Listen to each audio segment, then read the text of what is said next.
Starting with shot sizes, the various sizes go by names that are meant to make them easier to communicate. The full shot includes the feet in the frame. The medium full shot is a tighter full shot that crops around the knees. The cowboy shot is framed to include a cowboy's gun, a carryover from westerns. The medium shot cuts just below the waist.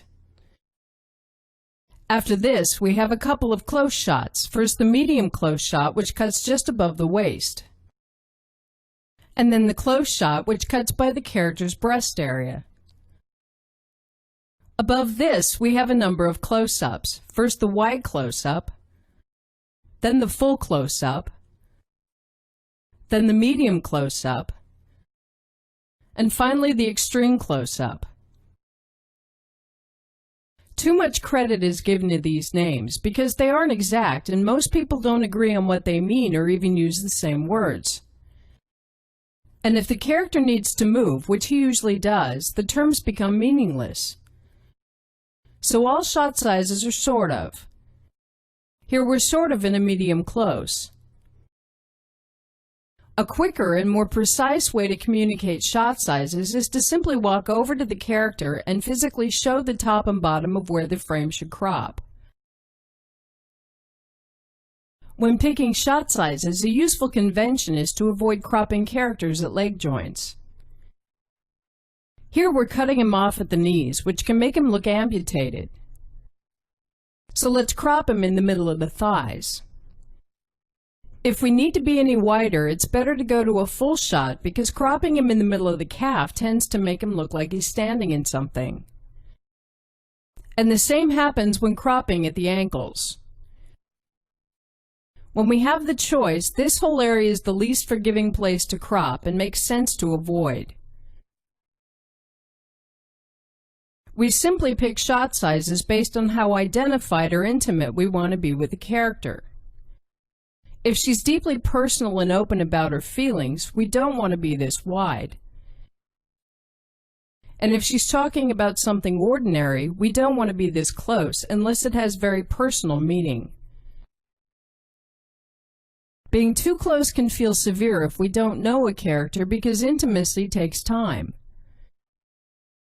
In the course of a story, we start out not knowing the characters, so in the beginning we'll lean towards full shots and medium shots, moving on to closer shots. As we gradually get to know the characters, we can better accept going closer without feeling forced. We can then save extreme close-ups for late in a story where our relationship with them has become personal. Moving out from full shots, we become less and less intimate with the character. As she gets smaller in the frame with more space around her, she begins to appear lonely or insignificant.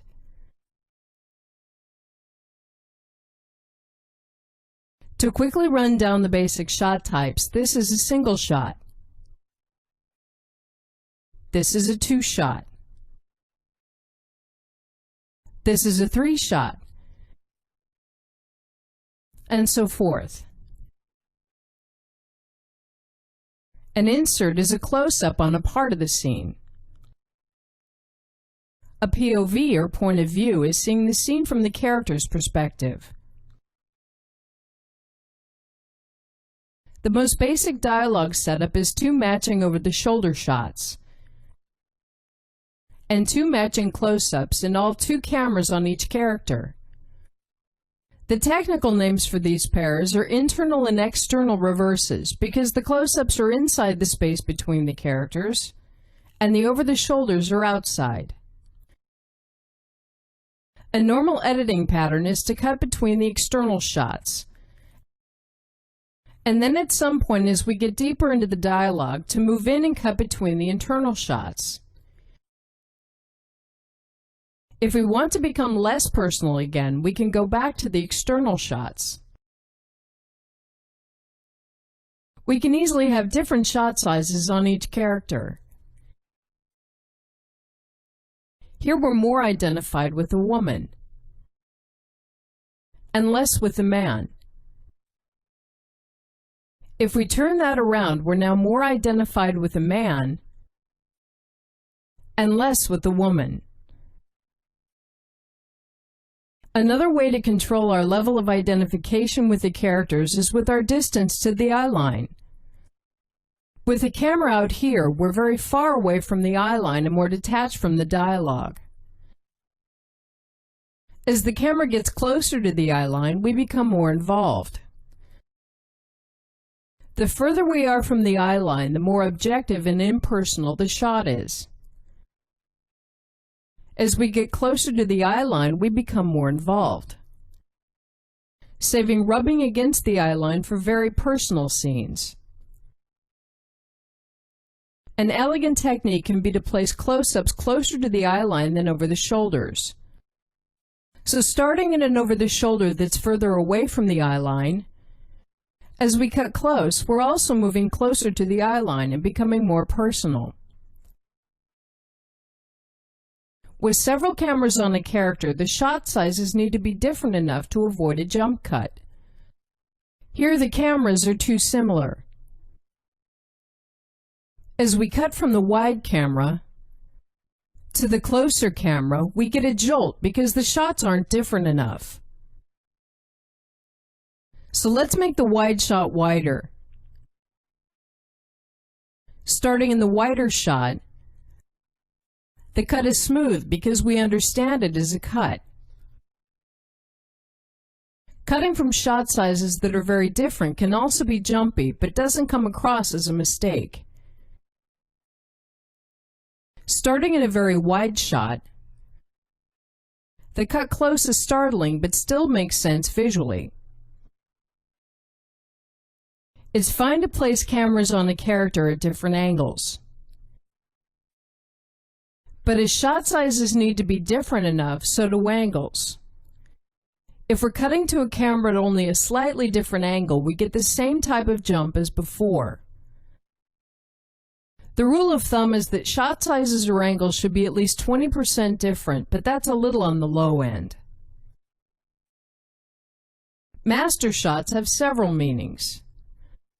The first is a wide shot that records the entire scene. So we'll start the scene in the master, then cut to the external shot on the man, the internal shot on the red woman, and the external shot on the blue woman. The women walk out, and we cut back into the master as he remains alone in the room. We can place the master anywhere we want as long as we stay on the same side of the action as the other cameras. But we have potential continuity problems cutting back into a master because the actor's performance has changed during the day, which is easier to hide in closer shots. It's also a waste of film and the actor's energy to shoot masters that we're only going to use at the beginning or end. So instead of shooting long masters, which is the convention, let's treat it as simply another wide shot and concentrate on the part we know we want to use. The second meaning of a master is a camera at a right angle to a reverse shot setup. If a POV is seeing the scene in the first person, an over-the-shoulder would be seeing it in the second person. A right-angle master is then the third person. In editing, much of what we're doing is controlling how we're identifying with the characters. It can be very useful to have a neutral camera that detaches from them both.